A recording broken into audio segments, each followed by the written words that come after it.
बर्तमान आम निर्वाचन मंडल में नवीन सरकार जो सब उन्नतमूलक कार्य रही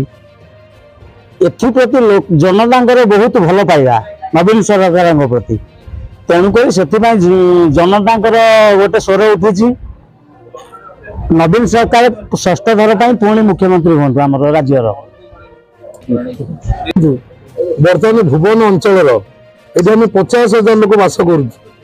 आज भुवन उल्लासित अच्छी ये आपण जानते 2 वर्ष पूर्व युव नगरपाल सचिव शुभेन्दु कुमार साहू नेतृत्व में मान्यवर निर्देश स्वाभिमानी ओडिशार प्रतीक हिसाब से नवीन पट्टनायक को षष्ठ थर पर समस्त माने ओडिशार जनसाधारण 4.5 कोटी ओडियांकर जनमानसर नेता वर्तमान षष्ठ थर पर पूर्ण मात्रा मुख्यमंत्री हवाई जाऊँ आम निजक गर्व और गौरव एशिया महादेश बड़ गाँ हिसाब से आम बहुत खुशी अच्छु आम खाली अपेक्षा कामाख्यानगर कथा कहूँ कामाख्यानगर प्रगति सार दे प्रफुल्ल मल्लिक